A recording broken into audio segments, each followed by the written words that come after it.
안녕하세요.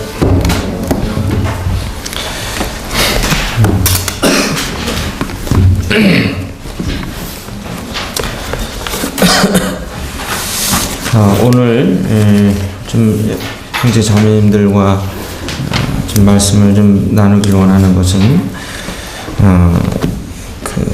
저희들이 영혼에 대한 그 사랑과 또한 그 확실한 그 복음의 가치에 대한 인식을 좀 갖는 시간을 갖기를 원합니다.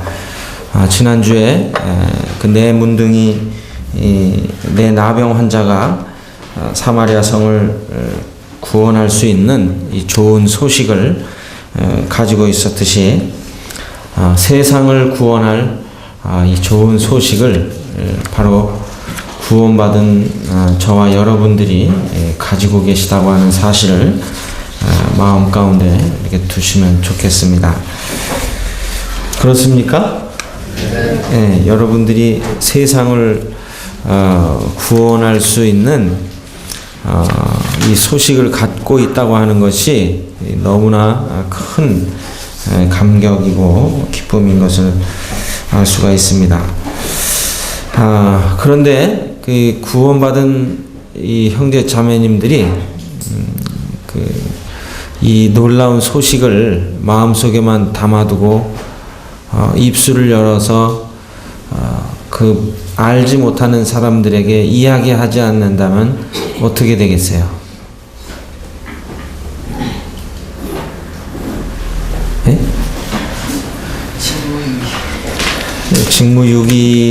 직무유기는커녕 그 소식을 듣지 못한 사람들이 어떻게 되겠어요? 지옥. 예. 이게 당연한 게 아니죠.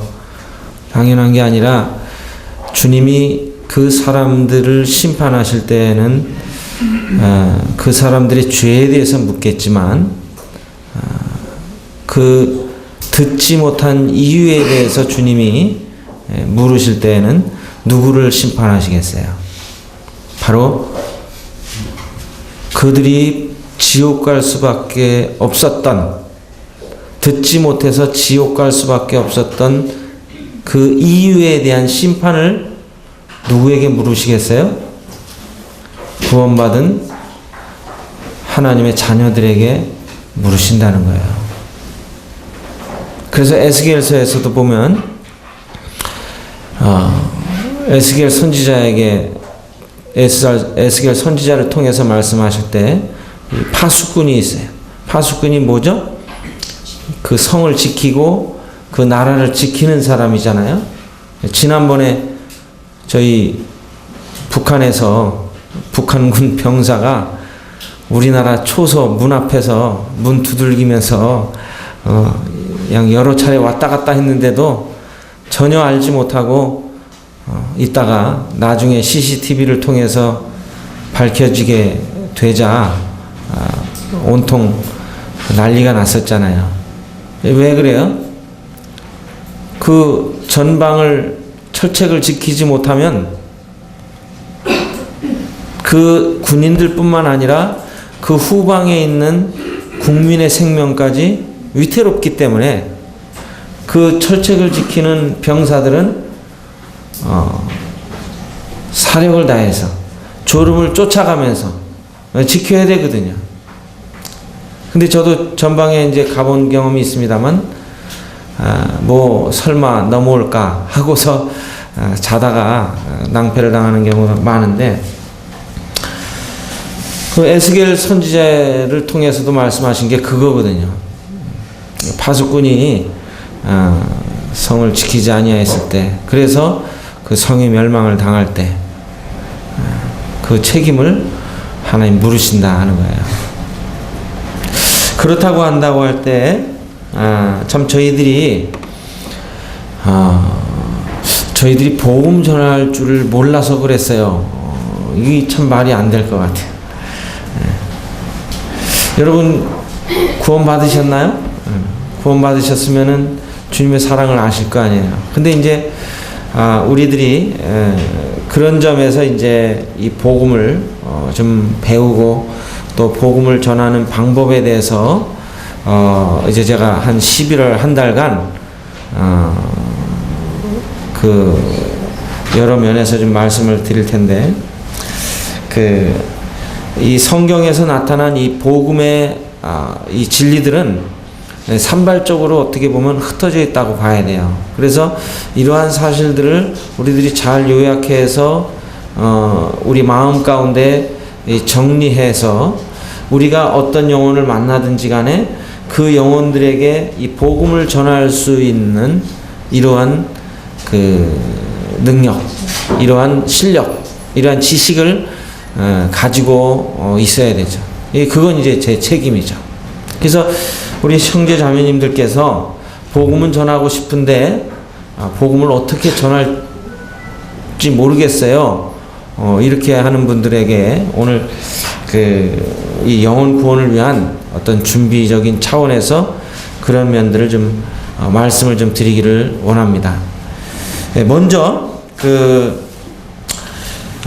우리가 이제 구원을 받게 될 때에 성경에서 말씀하시는 이 구원받은 사람의 열매를 먼저 좀 살펴보기를 원합니다.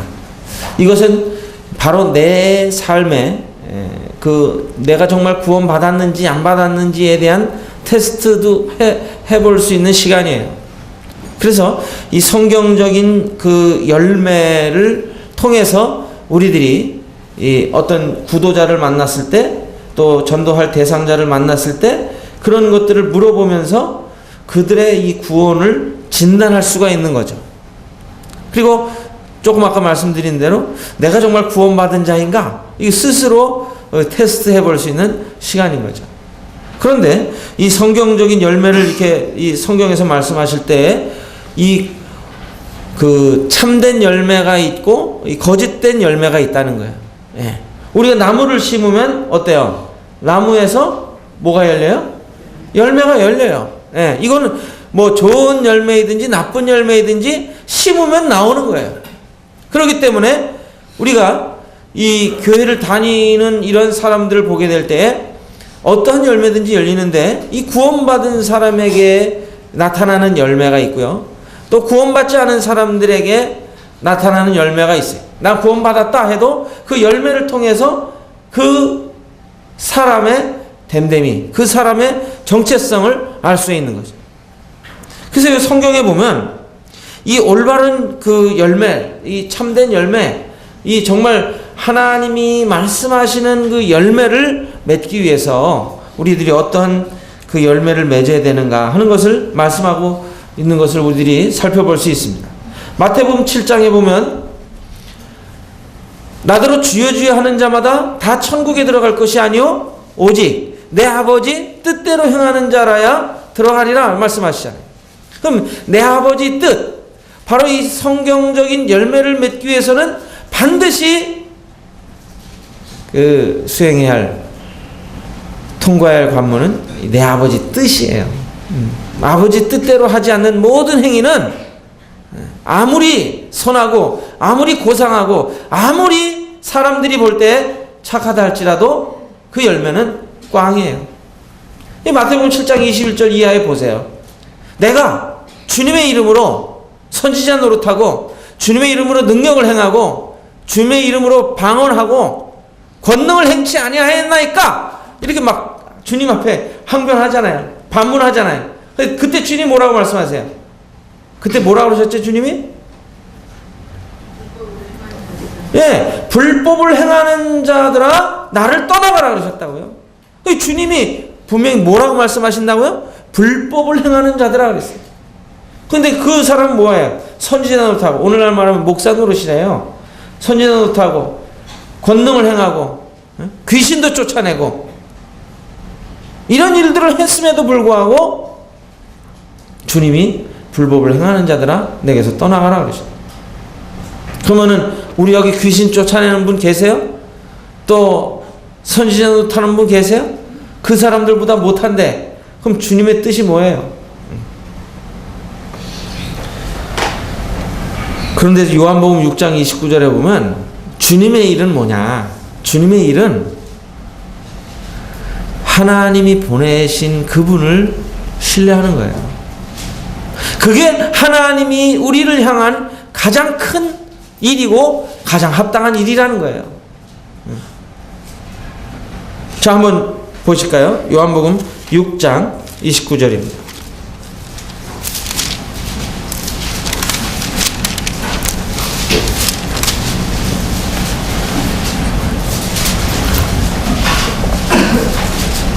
한번 같이 읽어보시겠습니다. 시작.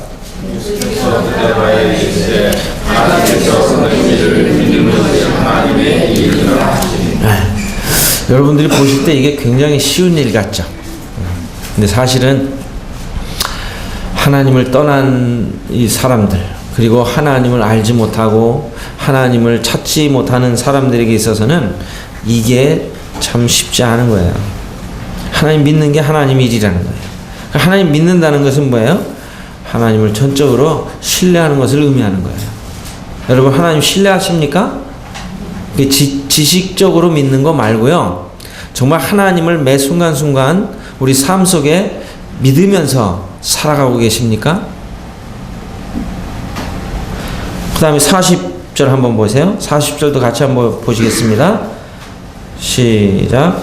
내 아버지 뜻은 아들을 보고 믿는 자마다 영생을 얻는 이것이니 마지막 날에 내가 이를 다시 살리리라 하시니라. 여기 보면 내 아버지 뜻은 뭐라고요? 아들을 보고 믿는 자마다 영생을 얻는 거예요. 그래서 우리들이 많은 일들을 하는 사람들을 이게 전도할 때 우선 마태복음 7장을 보여주면서 이거 봐라, 하나님 뜻대로 하지 않으면 안 된다고 했지 않느냐, 내 뜻대로 할 게 아니라 하나님 뜻대로 해야 되지 않겠느냐. 그러면은 딱 물어오는 질문이 뭐겠어요? 그럼 하나님의 뜻이 뭐예요? 이렇게 물어본다고요. 그때 답을 바로 가르쳐 주시면 안 돼요. 뜸들이면서 이거 봐라, 하나님 뜻대로 정말 당신이 했다고 확신하느냐, 이러면서 뭔가 궁금증을 자아내게 만드는 거예요. 이 답을 바로 보여주면요, 이게 쉽잖아요. 믿는 게 아버지 일인데 난 믿어 잃어버린다고요. 예. 이게 정말 믿는 건지 안 믿는 건지 이제 확인을 해봐야죠. 그 다음에 이제 요한일서 2장 3절에 보면 그의 계명을 지킨다고 말씀하세요. 하나님을 믿는 사람들은. 하나님 계명이 뭐냐? 하나님의 계명은 이 말씀인데, 우리가 정말 하나님을 신뢰하고 하나님을 의지할 때 하나님의 말씀을 어떻게 해요? 지키는 이 삶을 사는 거예요. 경환 형제, 저거 좀 꺼요, 이제. 저기 해도 이제 안 추울 것 같아요. 이제 우리 하나님의 이 계명을 지키는 것과 지키지 않는 것의 이 차이가 요한일서에서 이제 구원받은 사람과 구원받지 않은 사람의 차이예요. 여러분, 마음에 이 손을 가슴에 얹으시고 내가 정말 하나님의 말씀을 지금 지키며 살아가고 있는지 안 지키고 살아가고 있는지 스스로 한번 여기 자문자답을 한번 해보세요. 가슴에 손을 얹고 이렇게 한번 생각해보세요. 누구에게 물어보지 마시고 정말 지키면서 살아가고 계신지. 네, 할 수 있으면 행복한 거죠. 하나님 말씀을 지키지 않을 때 요한일서 3장 9절에 또 보면 이 죄에 거하지 않는다고 말씀하세요. 이 죄에 거하지 않는다. 그러니까 여기 보면 하나님께로 난 자마다 죄를 짓지 아니한다 그랬는데, 이 죄라고 하는 것은 이 습관적인 죄를 의미하는 거예요. 그러니까 그 죄 속에 계속 머물면서 이 어떤 가책을 안 받고 전혀 무감각한 상태, 무감각한 상태에 빠져 있다고 한다면 그 사람은 구원받지 않는다는 거예요. 꼭 그냥 남을 그냥 살인하고 도적질하고 이런 우리가 생각하는 커다란 죄뿐만이 아니고요, 하나님의 말씀을 불순종하고 하나님의 말씀에 대한 이 경외심도 없고 형제 자매도 사랑하지 않는 이런 가운데에서 계속 거하는 이러한 사람들은 구원받지 않는다. 그 믿음은 사람을 의롭게 하지만요, 행위는 그 믿음을 의롭게 만드는 거예요. 예. 그래서 우리들이 이 실행되지 않는 진리는 믿지 않는 진리다. 아주 어떤 분이 유명한 말을 하셨는데, 우리들이 이 주님의 말씀을 실행하지 않는다고 한다면 그것은 믿는 거예요? 안 믿는 거예요? 안 믿는 거라는 거예요. 예? 안 믿는 거라는 거예요. 그래서 스터드라고 하는 분은요, C.T. 스터드 아시죠? 예. 크리켓 선수였다가 구원받고 전 생애를 주님 앞에 헌신한 이분이 이 절망적인 게 두 가지가 있다고 얘기를 했는데, 그건 하나는 그리스도가 없는 구원과 거룩함이 없는 구원. 이것이 참 우리에게 절망적이라는 거예요. 그렇습니다. 원래 많은 분들이 그리스도가 없는 구원을 받는 경우들도 있지만 또 거룩함이 없는 구원.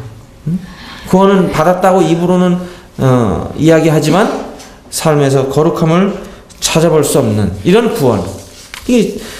이런 것들이 잘못됐다는 거예요. 그래서 올바른 열매를, 참된 열매를 우리가 본 것은 하나님을 온전히 신뢰하고 그분의 말씀을 순종하고, 그리고 그 죄 가운데 이렇게 거하지 않는 이러한 가운데서 우리의 이 신앙 생활의 이 삶을 영위해 나가는, 이것이 이 올바른 열매를 맺는 이 어떤 시작점이 된다는 거죠. 그럼 잘못된 열매는 뭐가 있어요? 이 반대로 말하면 되죠. 의를 행치 않는 거예요. 의라고 하는 것은 어떤 의예요? 하나님이 말씀하시는 의예요.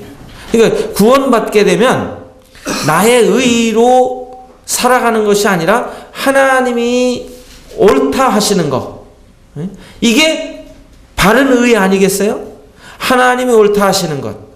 이것이 우리 삶의 바로메타가 되어야 되는 거예요. 그래서 요한일서 3장 10절에 보면 무릇 의를 행치 아니하는 자와 또 형제를 사랑하지 아니하는 자는 하나님께 속하지 아니하였다. 이렇게 딱 단언하고 계신 거예요. 또한 야고보서 2장 14절로 그 26절을 보면요, 이 선을 행치 않는 게 있어요. 선을 행치. 그 예로 뭐를 들으시냐면은, 만일 형제가 있는데 헐벗고 굶주리고 있는데 그 형제에게 배부르게 해, 따뜻하게 해, 그리고 보내는 거예요. 말로만 하고 보내는 거예요. 지금 형제가 굶주리고 있어요. 또 옷을 입지 못해서 헐벗고 있어요. 그런데 형제 보고 그냥 말로만, 형제 가서 밥 먹으면 되잖아. 옷 입으면 되잖아. 얘기하는 거예요. 그러니까 말로는 하지만 그 형제를 보고서 어때요? 도와줄 이러한 마음과 행동이 없으면 야고보서는 그 거짓 구원이다. 그 우리들은 서로의 필요를 살펴보고 서로의 필요를 채워줄 수 있는 이러한 그 행함, 이것이 이 구원받은 성도들의 모습인 겁니다. 이런 것들이 없으면 가짜죠. 그래서 야고보서 2장 19절에 뭐라고 말씀하세요? 네가 하나님은 한 분이신 줄 알고 믿느냐? 잘하는도다. 귀신들도 믿고 떠느니라고 하셨어요. 네. 그래서 이러한 열매들을 통해서 내 자신을 점검해보고 또 전도할 때 이러한 말씀들을 이렇게 보여주면서 그들 스스로를 점검하도록 하는, 이게 단계가 이제 처음 단계죠. 전도하기 전에. 그 다음에 이제 이 열매가 비스름하게 나타나는데 이 동기가 잘못된 사람들이 있어요. 이 동기도 굉장히 중요하거든요. 교회 나오면서 뭐 열심히 도와줄 수 있죠. 열심히 헌신할 수 있고 그 봉사할 수 있어요. 그런데 이 동기가 잘못된 이런 경우들이 있어요. 이것도 잘 검토해 봐야죠. 그래서 이 참된 동기, 이 성경적으로 참된 동기, 주님을 믿을 때 참된 동기를 우리들이 발견해내는 게 참 중요한 거예요. 이것도 가장 출발점은 이제 주님의 뜻이 무엇인지를 구하는 데서부터 시작되는 겁니다. 그래서 사도 바울이 이 다메섹 도상에서 주님을 만났을 때 주님께 뭐라 그래요? 응? 주여, 내가 어떻게 하기를 원합니까? 내가 어떻게 하면 좋겠습니까? 하고 물어보는 거예요. 어떻게? 이게 어떻게라고 하는 이 질문 참 좋은 질문 같아요. 그러니까 막 그냥 자기가 그 생각대로 무조건 덤벙대면서 막 일을 행하는 것보다는 우선 스탑하고 주님, 제가 어떻게 하면 좋겠습니까? 이게 정말 겸손한 사람의 모습이고 하나님의 구원을 경험할 수 있는 사람의 이 모습이죠. 또 사도행전 16장에서도 보면은 빌립보 간수가 막 그 옥토가 무너져 가지고 흔들려서 이제 죄수들이 다 도망간 사실들을 간 줄 알고 자결하려고 할 때 사도 바울이 만류하잖아요. 그때 빌립보 간수가 이 사도 바울에게 뭐라 그래요? 내가 어떻게 하여야 구원을 얻으리까? 그때 사도 바울이 제시한 해답이 뭐예요? 주 예수를 믿으라. 그리하면 너와 내 집이 구원을 얻으리라. 어떻게 해야 되겠어? 우리들이 이 신앙의 어떤 의문이나 어떤 벽에 부딪힐 때 하나님 앞에 주님, 제가 어떻게 하면 좋겠습니까? 이렇게 질문하는 이 태도가 참 훌륭한 태도입니다. 겸손한 태도고 그게 좋은 거예요. 오순절 그 3,000명이 구원을 받을 때도 베드로에게 우리가 어떻게 해야 하겠습니까? 물어보잖아요. 이게 참 어떻게 해야 되겠습니까? 라고 하나님께 물으면요, 하나님이 답을 해주세요. 시간이 좀 지체될 수 있을지 몰라도 하나님 답을 주시죠. 우리들이 항상 어떻게 하면 좋겠습니까? 이게 주님 앞에 문제 있을 때마다 주님, 제가 어떻게 하면 좋을까요? 이렇게 물어보는 게 참 중요해요. 한번 같이 해볼까요? 주님, 어떻게 하면 좋겠습니까? 이렇게 물어봐야 돼요. 이렇게 물어보면 주님이 뭐 어떤 성도들을 통해서든 어떤 환경을 통해서든 어떤 사건을 통해서든 또 말씀을 통해서든 주님이 답을 주세요. 그런데 요 물어보지 않고 그냥 자기 꾀로 자기 방법으로 그 일을 행하려고 하면 주님은 어떻게 하세요? 주님이 가만히 계신 거예요. 너 한번 해봐라. 그 잘못된 동기가 있어요. 이 주님을 믿을 때 어떤 사람은 돈 때문에 믿어요. 성경에 누가 그랬죠? 예수님의 12제자 중에 예수님을 팔은 가룟 유다가 그랬어요. 그런 예수님을 따라가면은 뭔가 장관짜리라도 하나 얻을 수 있을까 생각하고 갔는데 그러한 그 자기의 기대가 무너지게 되자 예수님이 그냥 은 30냥에 팔아버렸어요. 또 어떤 사람은요, 이 능력 때문에 그 사도행전에 마술사 시몬이 그랬죠. 성령을 받으면 뭔가 큰 능력을 행할 줄 알고 그 돈을 주고 살려고 했어요. 베드로가 네가 성령을 돈으로 살 줄 생각하였더냐? 돈과 함께 망해라 하고 저주를 하잖아요. 오늘날에도 보면요, 잘못된 동기를 가지고 주님을 믿으려고 하는 사람들이 있어요. 어떤 사람은 뭐 장가 가려고, 시집 가려고 교회 오는 사람이 있다니까요. 그냥 막 억지로 구원받아가지고 결혼하는 사람들 내가 봤어요. 결혼을 해야 되는데 교회에서는 구원받아야 된다 그러니까 어떻게 구원받습니까? 이제 결혼하기 위한 어떻게야? 자기 영혼이 지금 지옥 가니까 내가 정말 어떻게 하면 이 지옥에서 건짐을 받을 수 있을까? 자기 영혼에 대한 이 절망적인 상황을 보면서 하나님 앞에 절규하는 게 아니라 이 여자를 내 아내로 취하려고 하는 절규. 이런 엉뚱한 목적을 가지고서 교회에 나오는 사람들이 있어요. 그런 사람들은요, 구원받았다고 해도 이게 뭐 구원받았는지 안 받았는지 잘 헷갈려요. 그래서 정말 우리들이 이 성경적 구원을 얻기 위해서 접근을 해야 되죠. 그 성경적 구원이 뭐냐? 이 성경적인 이 구원을 얻을 때도 보면 성경에 보면 참된 구원이 있고 또 거짓된 구원이 있어요. 네. 근데 이 참된 구원은 오직 두 가지예요. 이 하나님이 은혜로, 은혜를 인해 믿음으로 말미암는 구원. 이 은혜와 믿음에 대한 이 정확한 이 정의를 깨닫는 사람들은 정말 확실한 구원을 받을 수가 있죠. 그래서 에베소서 2장 8절에 아시나요? 한번 같이 한번 해볼까요? 한번 안 보시고서 한번 해보겠습니다. 너희가 시작. 너희가 그 은혜를 인하여 믿음으로 말미암아 구원을 얻었나니 이것이 너희에게서 난 것이 아니요 하나님의 선물이라. 이 선물의 의미를 정확히 깨달았죠.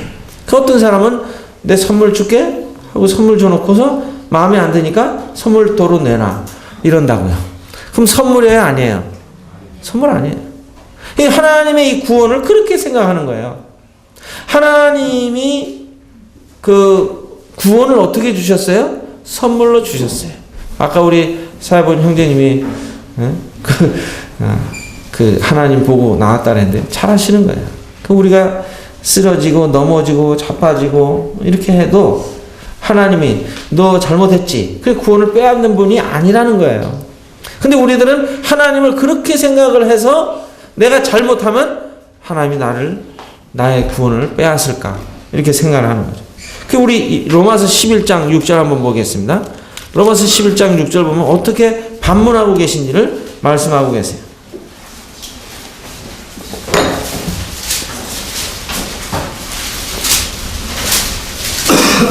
(11장 6절) 같이 한번 읽어보실까요? 자, 시작. 만일 은혜로 된 것이면 행위로 말미암지 않음이니 그렇지 않으면 은혜가 은혜되지 못하느니라. 그러니까 은혜라고 하는 것은 정말 받을 수 없는 자들에게 베푸시는 하나님의 호의요 선물인데 받을 자격이 있어서 우리가 받는 것이 아니라 받을 자격이 없음에도 불구하고 하나님이 우리를 사랑하시기 때문에 그 선물을 주신 거예요. 그것을 어떻게 해요? 그것을 믿음으로 취하는 것이라. 그래서 로마서 1장 17절에 보면 오직 의인은 믿음으로 말미암아 살리라. 믿음에 이르게 한다. 네. 이 사실을 믿음으로. 이 믿음이라고 하는 것은요, 행위까지 다 포함이 되어 있는 것입니다. 자, 제가요, 여러분들을 이제 초청을 해요. 저기 갑시다. 이러는데, 어디요? 저를 따라가세요. 믿으면은 가지만 믿지 못하면 행선지를 밝혀주지 않는데 갈 수 있겠어요? 없겠어요? 네? 좋은 데 갈 수도 있지만 나쁜 데 갈 수도 있잖아요. 그렇죠? 그러니까 저를 따라갑시다 이러는데 저를 믿으면 어때요? 가겠죠. 근데 안 믿으면 안 가요. 어딘지 꼭 얘기해 주세요. 네. 이제 여기서 이제 정말 성도님인지 아닌지가 드러나는 거죠. 우리 이 형제를 믿는 사람은 성도님이고 안 믿는 사람은 성도 아니에요. 네? 그러니까 그래요. 그 이제 사랑하는 남자가 사랑하는 여자한테 저기 갑시다. 행선지를 밝혀주지 않으면 난 못 가겠습니다. 이건 믿는 게 아니죠. 그러니까 하나님을 온전히 신뢰하는 사람은요, 하나님이 어디로 이끌고 가시든지 거기에 대한 의심을 해야 안 해요? 하지 않습니다. 왜? 물론 사람은 믿지 못할 수 있지만 하나님은 우리를 절대적으로 보호하시고 인도하시고 지키시고 구원하시는 하나님이시기 때문에 하나님이 우리를 사망의 음침한 골짜기로 이끌어 가실지라도 우리는 어때요? 아멘 하고 가는 겁니다. 네. 그래서 이 성경을 보면은 이 하나님이 우리에게 그 구원을 은혜로 주실 뿐 아니라 이것을 믿으라고 말씀하세요. 네. 그 그리스도 안에서 이러한 일들이 이루어지는 겁니다. 그럼 이 잘못된 구원은 뭐예요? 자기 선행에 의지하는 거예요. 자기 선행에 의지하고 자기의 의에 의지하는 거예요. 근데 많은 분들이 오늘날 자기 의에 많이 의존을 하면서 신앙생활을 한다는 거예요. 자기 의. 예. 무슨 의라고요? 자기 의. 예, 자기 의. 그러니까 사람들은 다 자기에게 어떤 의의 그 기준이 있잖아요. 그래서 뭔가 판단을 하고 이런 것들이 뭐예요? 자기 의에 의존하기 때문에 그런 거예요. TV에 나올 때 잘못된 사람들이 나오면 판단해요. 물론 예를 들어서 지금 우리나라 5천만 인구 가운데 한 4천만이 오를 수 있어요. 4천만이 막 손가락질하면은 그게 옳은 의일 수 있지만 1,000만이 오를 수도 있다는 거예요. 그렇잖아요. 100명 중에 99명이 틀리고 1명이 맞을 수 있어요, 없어요? 있잖아요. 그럼 이 사람의 의라고 하는 것은 정확하지 못하는 거예요.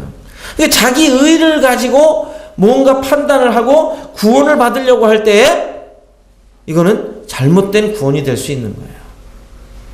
그 오늘날 많은 분들이 착각하는 이유 중에 하나가요. 교회를 선택할 때 사람이 많은 교회를 선택하나요? 적은 교회를 선택하나요? 왜 그래요? 왜 그렇게 선택하죠? 그럴듯해 보여서요? 다수가 가니까 거기가 옳은 걸로 착각하는 거예요. 다수가 오르니까. 그러니까 많은 사람이 가니까 저 길이 옳은 길이겠지 하고 가는 거라니까요. 근데 성경에 보면 뭐라고 말씀하시죠? 넓은 길로 가지 말라 그러셨잖아요. 거기는 멸망으로 가는 길이다 그러셨어요. 오히려 성경은 뭐라고 말씀하시나요? 좁은 길을 택해라. 근데 오늘날 우리들이 어떤 하다못해 슈퍼 같은 데 가도요. 슈퍼 같은 데 가도 어디 가요? 주로 이마트, 또 롯데마트 큰 데 가잖아요. 거기 가면 싸니까 속지 마세요. 거기는요, 싼 제품 한두 가지 해놓고 다른 건 다 비싸요, 사실은. 주력 상품 딱 싼 거 하나 딱 놓고 그 다음에 다 싼 거 같이 우리를 속이는 거예요. 그래요, 안 그래요? 근데 사실 우리들은, 저도 그래요. 깜빡 속아. 그 전단지 이런 거 보면 뭐 콩나물이 100g에 뭐 100원 뭐 이러면 야, 되게 싸다. 가보면 별로 없어. 그리고 물건도 허접해. 그리고서 그 나머지 물건들은 다 제값 받는 거예요. 참, 이 사탄이 우리를 속이는 것도 그렇고 이 구원도 그렇다는 거예요. 우리가 절대로 자기 의에 의존해서는 안 된다는 거죠. 그래서 이 윌리엄 셰커라는 분은 이런 말을 했어요. 만약 여러분 자신의 의로 발견되어지고자 한다면 여러분은 자신의 의로 인해 잃어버려진 사람들이다. 우리들이 하나님의 이 구원에 대한 문제를 파악할 때도요, 정말 중요한 것은 항상 우리들이 어떤 신앙생활에도 마찬가지, 이따 오후에도 말씀드리겠지만요, 신앙생활 하는 가운데서도 이렇게 우리들이 살펴볼 수 있는 것이 항상 성경이 무엇을 말하는지, 성경이 어떻게 말하는지 성경에서 답을 얻어야 되는 거예요. 뭐 형제님이 뭐라고 말씀하셨죠? 자매님 뭐라고 말씀하셨죠? 이게 아니에요. 항상 성경이 무엇을 말하는. 뭐 형제님이 이게 맞습니다 하면은 그때 그 자리에서 뭐가 맞아요 이렇게 그러지 마시고, 또 맞아요 이러지 마시고 그냥 고개만 끄덕끄덕 하시란 말이에요. 그리고 집에 가서 성경을 보면서 성경에 정말 그렇게 말씀하시나 살펴보시는 건 그 의심하는 게 아니에요. 항상 성경이 무엇을 말씀하시는지 살펴보는 이 태도, 성경으로 돌아가는 것, 항상 이게 우리 삶의 습관이 돼야 되고 기본이 돼야 되고 그래야 되죠. 어떤 사람은 또 율법을 지키려고 그래요. 율법을 막 지키려고 해요. 여러분, 이 그리스도인이 되면 이 그리스도인이 율법을 지켜야 된다. 안 되는 거예요. 우리가 구원 받았어도요, 로마서 6장 7장에 그런 그 고통의 과정을 얘기하시는 거거든요. 내가 구원 받았어. 막 주님 안에서 이제 기뻐하고 막 열심히 봉사하고 헌신하고 막 하는데 또 막 육신의 편함을 추구하고 안 되잖아요. 이 싸움이 우리에게 우리 이 삶 속에 한 번은 거쳐야 할 과정이에요. 과정이면 틀림없어요. 예. 근데 어떤 분들은 열심히 일하다가 사람들 때문에 실족하고 또 내 힘이 부족해서 지치고 이러면은 주저앉아 버려요. 그러면 신앙이 그 이상 나가질 못하는 거예요. 성경은 그 이상 나갈 때 해답이 있거든요. 예? 근데 대부분 성도님들이 주님 안에서 기뻐하면서 구원받고서 막 열심히 하다가 이 주저앉는 신앙, 그러니까 다시 이제 원점으로 돌아가는 거죠. 그리고서 이제 기껏 하는 말이 구원받아도 그 별거 없구나. 구원받아도 뭐 힘들구나. 이런 삶을 사는 거예요. 예. 그러고서 이 구원의 이 가치, 구원의 감격, 이것을 잊어버린 채 이제 그 삶을, 신앙의 삶을 살아가는 거죠. 근데 주님은 그렇게 말씀하지 않고 이 과정을 통과해서 뭔가 새로운 경지에 도달하기를 원하시는데 그 해답이 뭐냐? 성령님이세요. 성령님. 그래서 로마서 7장에 사도 바울이 오호라 나는 곤고한 사람이로다. 누가 나를 이 사망의 몸에서 건져내랴 하면서 막 고통 가운데 하나님께 나아가서 울부짖을 때 그 해답을 뭘 찾아요? 로마서 8장 1절에 그러므로 그리스도 예수 안에 있는 자들에게는 결코 정죄함이 없다. 죄와 사망의 법에서 생명의 성령의 법을 통해서 우리를 해방시켜 주신 이 경험을 하게 되는 거죠. 그래서 성령으로 행하는 삶, 성령을 따라 사는 삶이 무엇인지를 이제 경험하게 되는 거죠. 그래서 성령의 인도함을 받을 때 이제 정말 나는 자유함 가운데 어떠한 일도 능히 감당할 수 있는 이런 삶을 살아갈 수 있는 거예요. 우리 구리교회 성도님들 뵐 때, 또 다른 교회를 뵐 때요, 성령으로 행하는, 성령을 따라 살아가는 이런 성도들이 근데 불행하게도 정말 많지 않아요. 여러분 정말 성령을 따라 행하십니까? 성령으로 인도함을 받고 살아가십니까? 이것을 살아가지 못하고 이 맛을 맛보지 못하니까 늘 이 다람쥐 쳇바퀴 돌듯이 우리 신앙이 더 이상 성장하지 못하고 더 점프하지 못하고 살아가는 거죠. 개구리를요, 개구리 점프를 하는데 이 투명 판을 이렇게 해놨어요. 투명 판, 아크릴 판 있죠. 점프를 할 때마다 어디에요? 벽에 부딪히는 거예요. 점프할 때마다. 걔는 지금 그 아크릴 판으로 그 가려놓은 그 높이가 아니라 그 2배, 3배의 높이를 뛸 수 있는데 점프를 하는데 자꾸 그 아크릴판에 걸리니까 나중에 어때요? 아크릴판을 싹 치워놔도 그거밖에 못 뛰는 거예요. 이 형제자매님들의 이 삶이 자꾸 이제 그런 장벽에 그 부딪혀서 그것을 극복하지 못하니까 그걸 치워놔도 그거밖에 못 살아요. 그렇게 살다가 이제 주님 나라 가는 거죠. 근데 주님은 어떻게 하세요? 그 성령으로 행할 때, 성령으로 행할 때 그 이상의 일을 할 수 있다는 거죠. 우리 형제자매들이 그런 삶을 살기를 주님 원하시는 것입니다. 이제는 이 복음의 어떤 핵심에 이제 제가 2가지만 더 말씀을 드리고 마치겠습니다. 성경을 보면 예수님이 한 분이세요? 여러분이에요?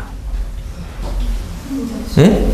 예수님이 한 분이에요? 여러분이에요? 성경에 제가 드린 말씀 잘 들어보세요. 성경에 보면 예수님이 한 분이에요? 여러분이에요? 네? 그러니까 여러분들이 제가 질문하는 의도를 잘 파악을 해보시라니까요. 성경에 예수님이 한 분이에요? 여러분이에요? 계속 한 분이시라네.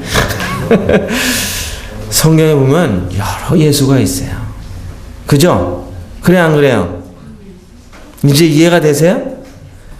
성경에 보면 참된 메시아, 참된 예수가 있고 거짓 메시아, 거짓 예수가 있다니까요.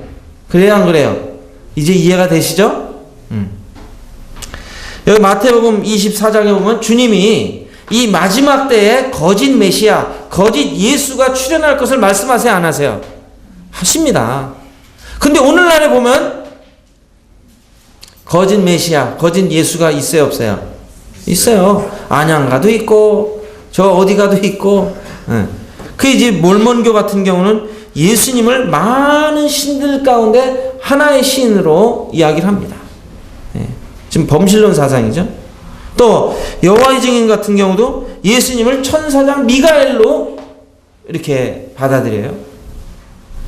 또 크리스천 사이언스도 예수님은 단지 신적인 힘, 원리 이런 정도로만 받아들여요.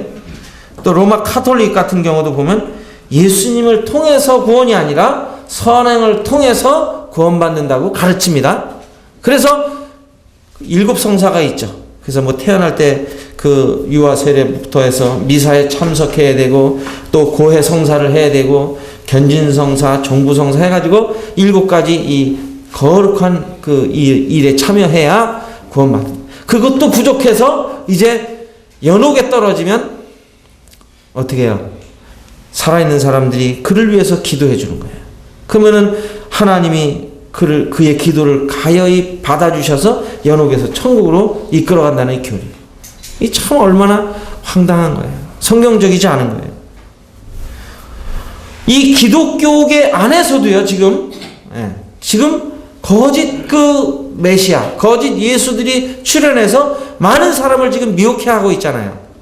근데 성경은 오직 유일하신 참 하나님이신 예수 그리스도, 참 메시아를 말씀하세요. 우리 마태복음 16장 한번 보시겠습니다. 마태복음 16장. 이게 구원받았는지 안 받았는지를 확실히 점검해 볼 수 있는 이 말씀입니다. 마태복음 16장 13절.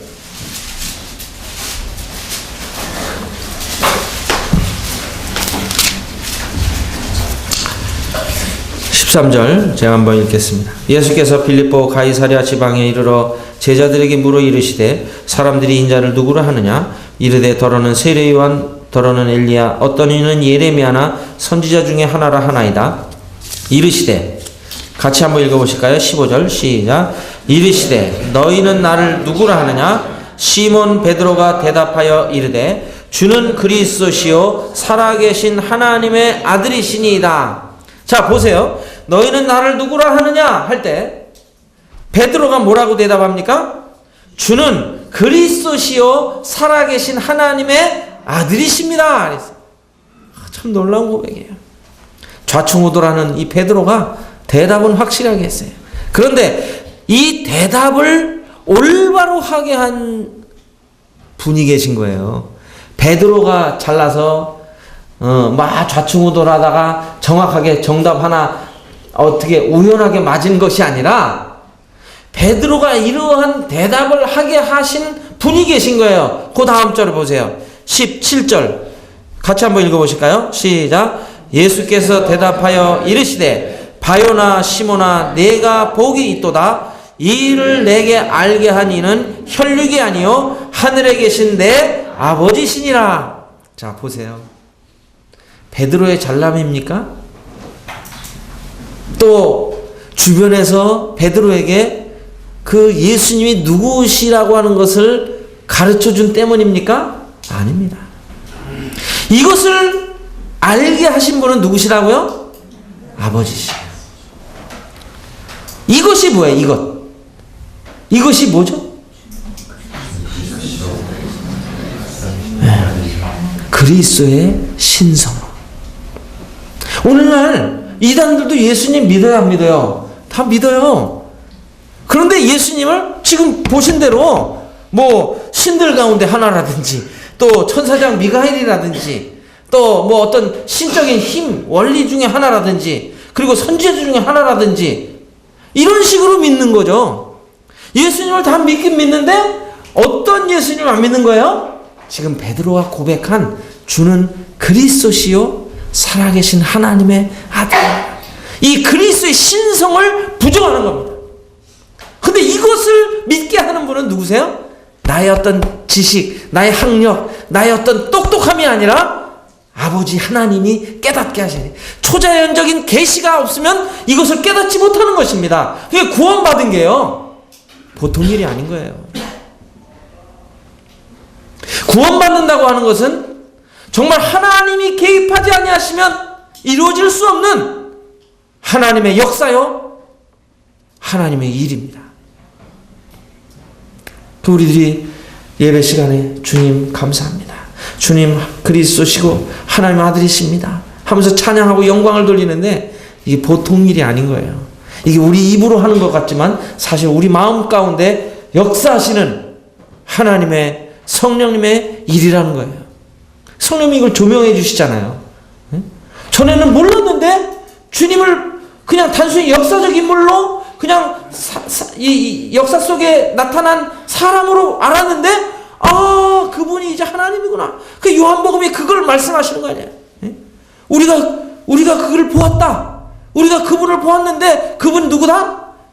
요한복음 1장에 뭐라고 말씀해요? 태초에 말씀이 계시니라. 그 말씀이 하나님과 함께 계셨으니 그 말씀은 곧 하나님이라. 근데 그 말씀이 육신이 되어 우리 가운데 거하심에 우리가 그 영광을 보니 은혜와 진리가 충만하더라. 요한이 그걸 본 거죠. 오늘날 우리가 예수님 바라볼 때도 그 사실을, 요한이 고백하고 깨달은 사실을 우리들도 고백할 수 있고 볼 수 있는 이유가 뭐예요? 동일한 성령님이 우리 가운데 역사하시기 때문에 볼 수 있는 것입니다. 할렐루야. 놀라운 거죠. 그래서 참된 메시아, 그래서 이 참된 메시아, 이분, 이 주님의 신격을 정확하게 알 수 있는 사람은 구원받은 사람밖에 없어요. 그래서 교회 다녀도요, 주님이 하나님이신 사실을 이렇게 얘기를 해보면요, 그걸 안 받아들인 사람이 있어요. 그래서 구원을 안 받은 거죠. 이건 하나님만이 하실 수 있는 거기 때문에 이거 아무리 설명해줘도 이해될 일이 아니에요. 이건 이해될 일이 아니에요. 어떻게 예수님이 사람이시면서 하나님이 되실 수 있어요? 이건 이해될 일이 아니라 하나님이 깨닫게 하셔야만 가능한 일이에요. 참 하나님 하시는 일이 놀랍죠. 이제 더 나아가서 이제 이러한 그 예수님에 관한 것을 얘기해주는 소식이 뭐예요? 복음인 거죠. 복음. 복음이에요. 그러면은 복음이라고 할 때 복음의 핵심이 뭐냐? 바로 고린도전서 15장 3절 4절에 말씀하신 대로 그리스도의 죽으심과 장사 지냄 바 되심과 부활하심, 이것은 아주 복음의 핵심 중에 핵심이에요. 한번 뭐라고요? 세 가지. 죽으심과 장사 지냄 바 되심과 부활하심. 이 세 가지를 우리가 빼놓고 복음을 전한다고 한다면 그거는 속빈 뭐예요? 강정이에요. 속빈 강정. 네. 아시겠어요? 우리가 복음 전한다고 해서 예수님 믿어봐, 예수님 얼마나 좋은데, 예수님 믿으면 말이야, 건강해지고 사업 잘 되고 이런 거. 이게 진짜 그 예수님 믿으면 그럴 수 있어요. 근데 안 그럴 수도 있고, 또 그것만 얘기하면 정말 복음의 진정한 가치를 쏙 빼놓은 거죠. 그래서 이 성경에 보면 이 거짓 복음이 나오잖아요. 갈라디아서 요거 말씀 한번 보겠습니다. 갈라디아서 1장 6절. 갈라디아서 1장 6절.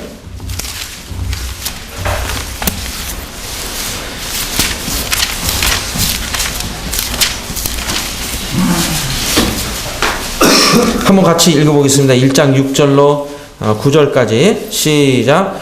그리스도의 은혜로 너희를 부르신 이를 이같이 속히 떠나 다른 복음을 따르는 것을 내가 이상하게 여기노라. 다른 복음은 없나니 다만 어떤 사람들이 너희를 교만하여 그리스도의 복음을 변하게 하려 함이라. 그러나 우리나 혹은 하늘로부터 온 천사라도 우리가 너희에게 전한 복음 외에 다른 복음을 전하면 저주를 받을지어다.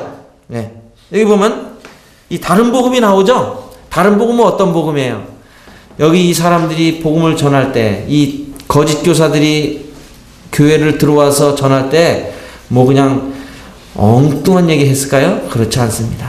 복음 위에 뭔가 첨가물을 넣은 겁니다. 그래, 믿음으로 구원받으면 그게 정말 구원이지 하면서, 그런데 그거 부족하지 않아? 그러면서 자꾸 첨가를 시킨 거예요. 네. 오늘날에도 그런 행위들을 우리들이 할 수가 있는 것입니다. 아무리 선하고 고상해도요, 그리스도의 복음에 다른 무엇인가를 더하면 이 복음은 어떻게 돼요? 변질이 되는 겁니다. 이 복음은 정말 순수하게 그 복음 그대로 전해야 되는 거예요. 그래서 제가 지난 수요일날 훈련원 수련회가 있어서 갔다 왔는데 브라이언 굿인 형제님이 참 모임의 특성을 아주 간단명료하게 잘 설명하셨어요. 모임의 특징은 뭐냐? 단순성이다. 근데 성경의 이 복음도 단순성하죠.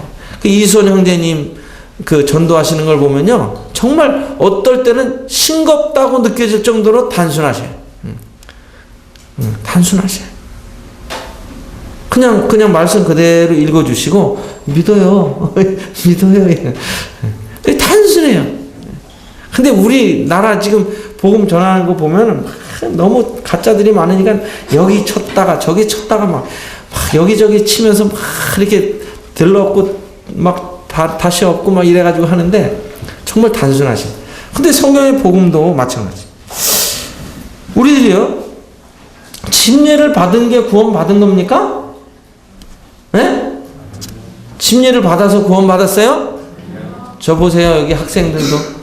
네, 침례를 받았기 때문에 구원받았어요? 아니잖아요. 근데 보면은 구원받으셨어요? 이러면은 가끔가다 침례 받은 날짜 얘기하는 성도들도 있어요? 잘못 생각하시면 안 돼요. 침례 받았기 때문에 구원받은 게 아니에요.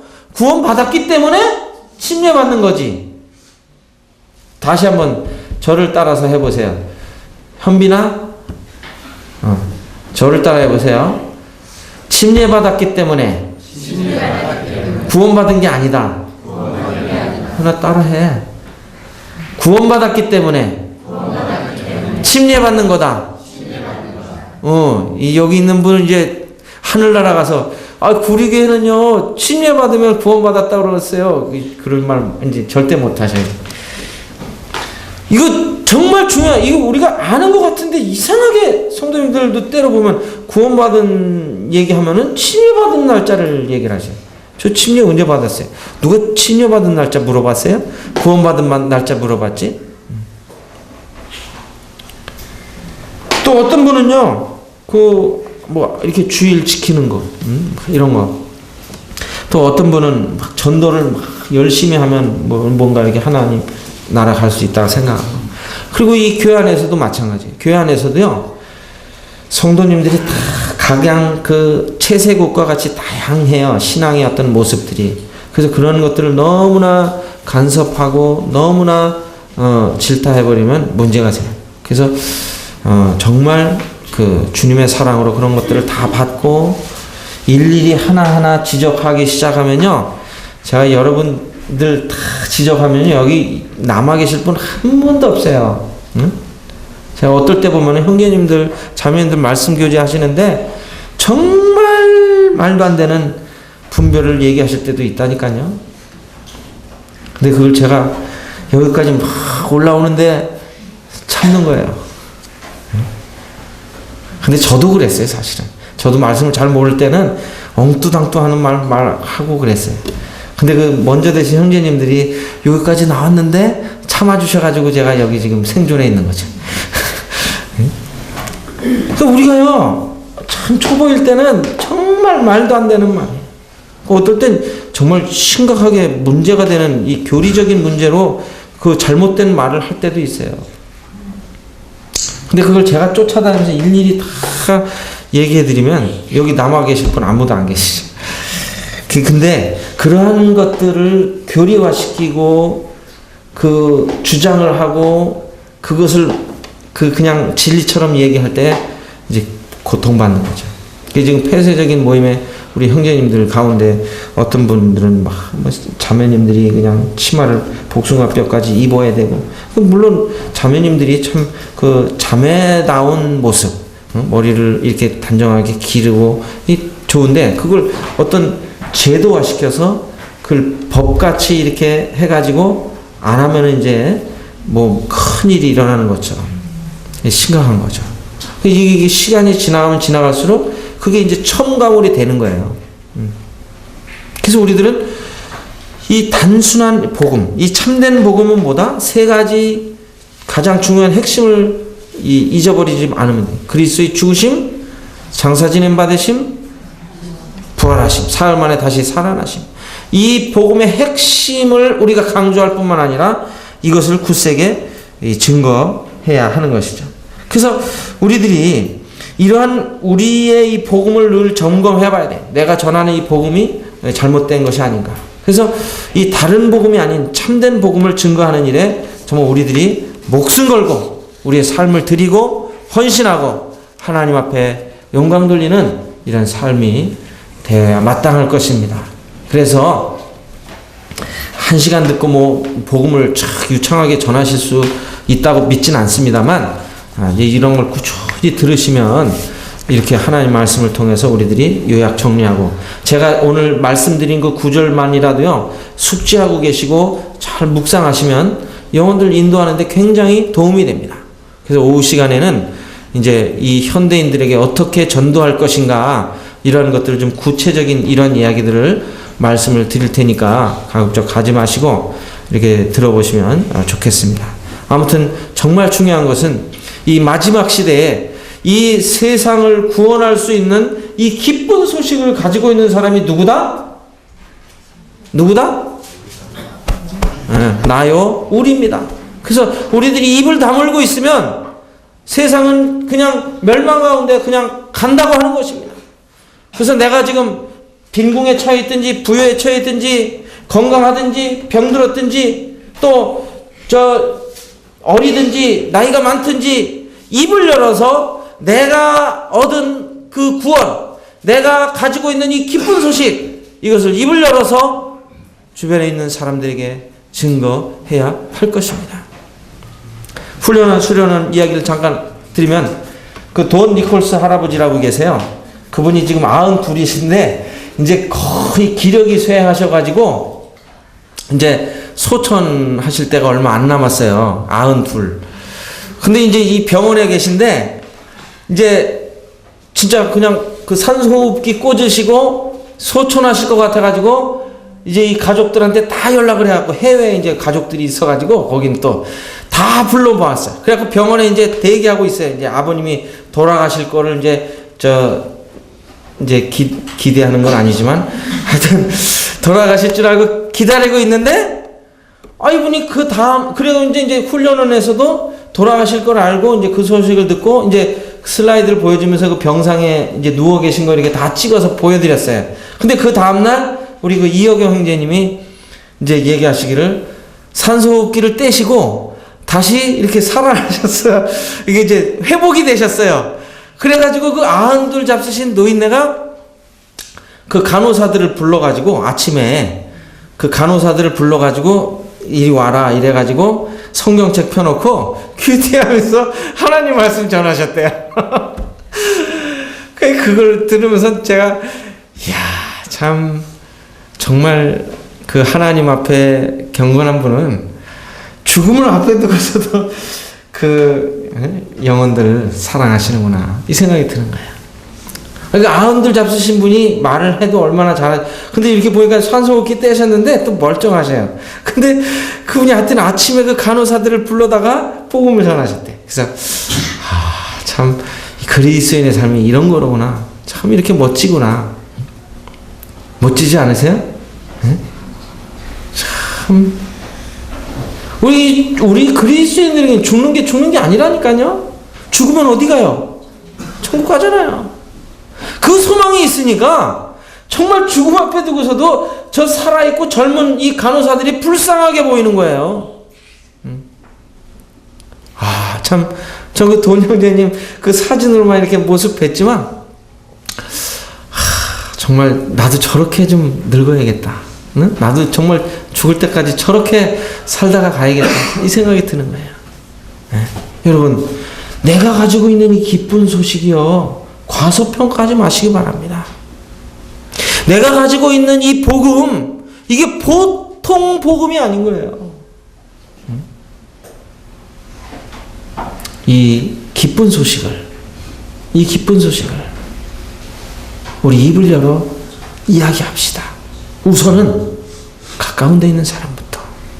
그리고 제가 오후에 이제 그 복음을 전하는 데 있어서 테크닉이라고 할까요? 그런 것들을 좀 말씀을 드릴게요. 그래서 이런 사실들을 기억하시면서 오늘 아침에 말씀을 듣는 가운데 우리가 마음 가운데 주님 앞에 내가 가지고 있는 이 기쁜 소식을 전하는 이런 결단과 결심을 하게 되시길 바랍니다. 기도하겠습니다. 오늘 들으신 말씀을 기억하시면서 정말 내가 그동안 내가 구원받았다고 하면서 정말 복음을 전하지 않고 복음의 이 기쁜 소식조차도 잊어버리고 살아가지 않았는지 우리 마음을 다시 한번 되돌이켜 보시기를 바랍니다.